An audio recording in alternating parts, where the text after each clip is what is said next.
স্বাস্থ্যকর, জীবাণুমুক্ত ও বেশি পরিমাণ দুধ পেতে কিছু কৌশল অবলম্বন করুন।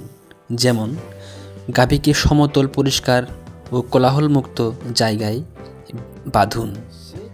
মিল্কের পাত্র ডিটারজেন্ট অথবা পরিষ্কার পানি দিয়ে ভালোভাবে ধুয়ে রোদে শুকিয়ে নিন। গাভীর শরীর ড্রাই ওয়াশ করে নিন, অর্থাৎ গাভীর শরীরের উপর ময়লা থাকলে সেটা কাপড় অথবা ব্রাশ দিয়ে ঝেড়ে নিন। ওলান পরিষ্কার কুসুম গরম পানি দিয়ে ধুয়ে পরিষ্কার গামছা অথবা কাপড় দিয়ে মুছে নিন। একই ব্যক্তি অথবা গাভীর পরিচিত ব্যক্তি যিনি সব সময় গাভীকে দেখাশোনা করেন, শুধু তিনি দুধ দহন করবেন। গাভীকে 45 থেকে 1.5 মিনিটের মধ্যেই পানানো শেষ করেন।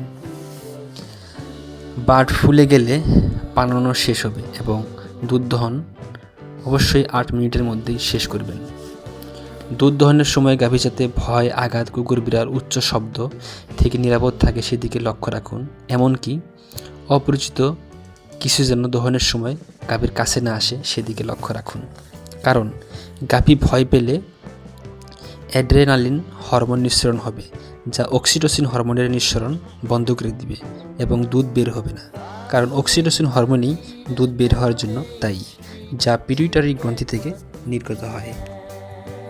এখানে যে মহিলাটি গাভীর দুধ দহন করতেছেন, তিনি অনেকটাই সঠিক নিয়ম ফলো করেছেন এবং দুধের পাটকে নরম করার জন্য তিনি সরিষার তেল ইউজ করেছেন এবং গাভীটিকে হ্যান্ডেলিং করার জন্য তিনি গাভীর পা বেঁধেছেন।